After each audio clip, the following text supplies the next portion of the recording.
Right, how are we doing guys today? How are you today? So, today's video, I asked, you answered, so let's go. I asked you the question, do you want to see more fish videos, individual fish videos? You said yes, so that's what we're going to do in this video. And this video, we're going to pick out a fish. It is the Rummy Nose Tetra. And why should you watch this video? Especially the thousands of videos on this fish probably out there on YouTube. Well, because I'm going to give you genuine experience of keeping these fish, of buying these fish, and everything I've learned about these fish in the last 3 years or a bit more. I do believe they're definitely over 3 years old. They could be closer to 4 years. So I've kept the same group for that length of time, successfully, healthily. You're going to see that in the footage very, very soon. They're thriving, they're doing well. Yeah, a little bit older now, they might not have that much long left. I don't exactly know. But we're going to talk about all that, from actually buying the fish, to everything that happened, to how I'm keeping them, and how maybe if you want to keep these fish yourself, some things you might want to know. So, what do you need to know? Firstly, is buying these fish. And there is things to know when you're buying this particular fish. Well, certainly in my experience anyway.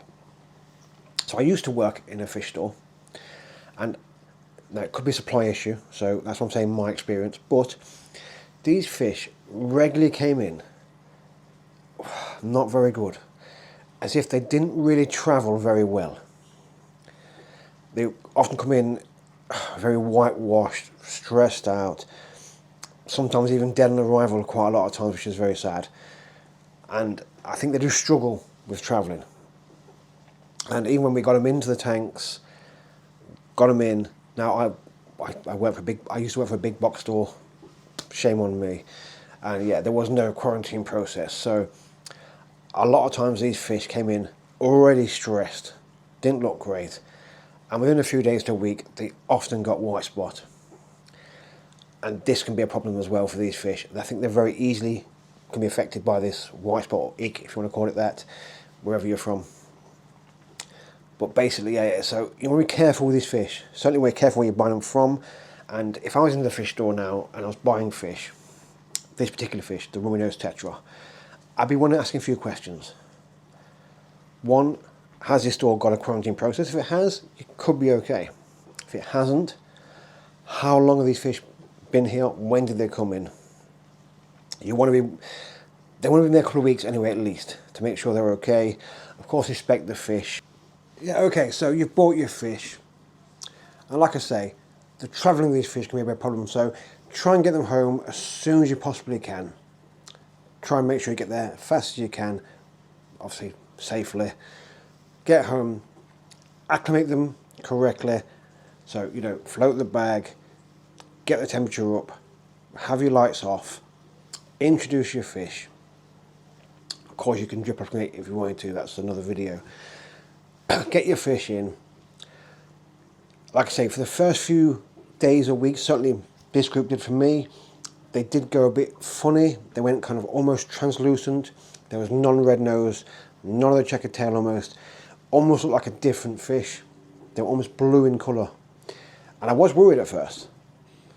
But yeah, like I say, they're a bit stressful fish. They get a bit strange in new environments. But yeah, give them a bit of time. Keep it stress-free. So for them few days, I didn't try and do too much maintenance. Kept them as best as I could. I've got a good planted aquarium. There are places to hide. There's no big fish chasing around the place. So yeah, they do really well then. And before long, yes, they coloured up. And they've done that now for years, and they've been coloured up, and they're fascinating to watch. Like I said, I'm literally not messing. They literally go from side to side all day. They never stop. They're a crazy looking, really attractive, really, really energetic fish to watch. I think they are used as dither fish in a lot of aquariums I've seen online. But yeah, so introduce them, keep your aquarium clean, good filtration.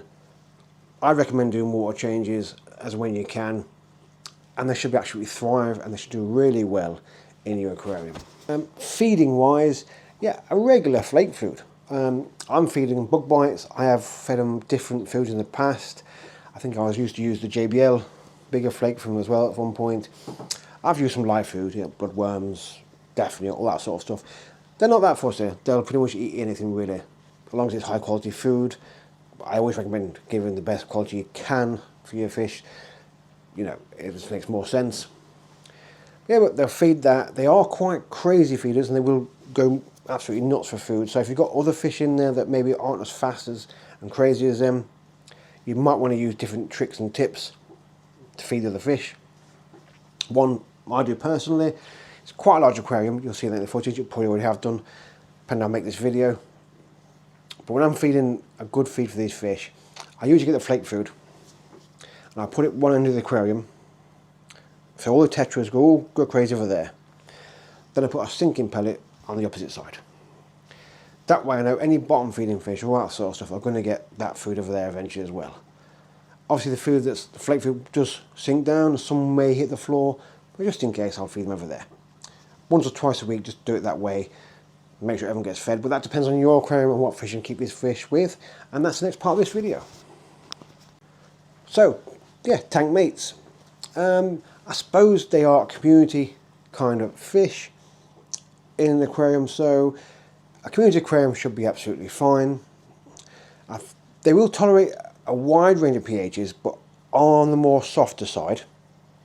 So other tetras should be fantastic. I keep mine with Congo tetras. There are some actually Daniels in there, but the Daniels were there in before them. They're even older than them. They've been there an absolute age. But yeah, so other tetra species, community aquarium. You know, you're not going to keep them with Malawi cichlids. Do you know what I mean? It's just common sense. Do you know what I mean? Common sense. And they should be absolutely fine. But like I say, they will tolerate a slightly varied pH range. Temperature, again, is varied. I'm on the basis of keeping my fish slightly cooler. I run my aquariums between 23 and 25. Yeah, so tank size, I have mine in a 47 gallon, I believe it is, or 180 litres. And I think it's more the fact that it's quite a longer aquarium, as opposed to it's not really a square aquarium. And that gives that space for them to go up and down. So either try and get yourself something that's slightly longer as an aquarium. It doesn't have to be massive volume water, for instance, it's longer. And I decorate it with something that they've got a lot of swim space in the front. If you're looking at my footage, you'll see that they've got hardscapes kind of towards the back, and the plants are towards the back, and the front's generally open, so they can swim up and down, like they obviously enjoy doing and love to do. That's tank size. So let's recap and wrap this up. We've discussed feeding, we've discussed tank size, we've discussed the pHs, all that sort of stuff. You've seen the footage of the fish, I hope you enjoyed that too. They've done really well. They're, like I say, they're years old, they're thriving. What's the secret to that? What do you want to know? What do you need to know, in my personal opinion, to do the same, to have your fish for that length of time and enjoy those fish? I do totally believe in the fact that a routine maintenance schedule is the key to this aquarium, this length of aquarium keeping, to keep your fish healthy, to keep in longevity. What word is that? Yeah, that word. Anyway, that's my personal belief, because I've got other fish in other aquariums that are doing the same.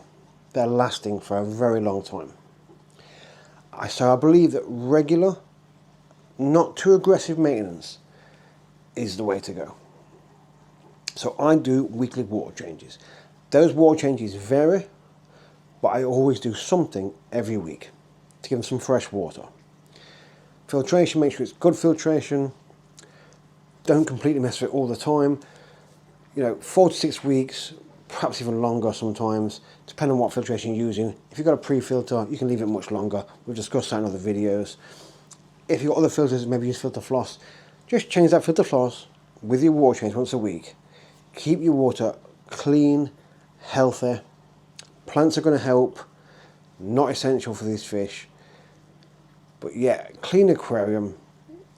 Do your maintenance routinely. Pick a day. Do a bit of maintenance. Keep it nice and fresh. Keep it clean. These fish are going to show you that water quality is fantastic by the lovely red, beautiful noses. You'll know you're doing something right. And if you do that right, I believe you can also keep these fish for a number of years. Maybe even you keep all of your fish for a number of years. We're going to talk more about maintenance in future videos because I think I really believe, honestly, I believe it is the key to fish keeping. You see so much stuff out there with, I don't do water changes, don't do that. You know, I've kept fish for a number of years. Many, I think well over 25 years now. And I've always done that routine maintenance. Nothing too crazy, just routine maintenance. And generally I have a very high success rate with fish. The only issue I have is, because I've used a lot of open top tanks for the last 5 years, I have crazy jumping kamikaze fish, which is sometimes, yeah, it's totally my fault, and it's horrible when it happens. It doesn't happen that often, thankfully, but when it does, it's a bit distressing. That's the horrible thing about keeping open top aquariums, or keeping fish that jump out, I don't know. Anyway, that's a whole other video. I hope you've enjoyed this video. I hope you found some use about Rummy Nose Tetra. I hope you decide next time you're in your fish store to take an extra look at these fish and maybe give it some thought. I think you'll enjoy them. I enjoy them. I've had them for years. When they do finally go, which is of course inevitable, they will go eventually, I'm going to be quite sad. I will miss these fish because they're now almost a part of my day. I see them every day. They've been there for years. They're doing really well. They're fun to watch.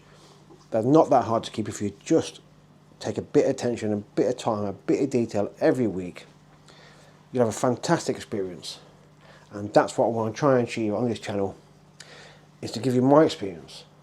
So hopefully your experience improves, gets better. And like I say, that's pretty much it for this video. If you enjoy what you've seen, if you like the video, like and subscribe, all that stuff, that'd be absolutely fantastic. Did I nearly swear then? I think I nearly did. Yeah, that'd be fantastic. I'm going before I go make any more mistakes. Have a great day, whatever day it is, wherever you are. Enjoy your day. See you later. Take care. Goodbye.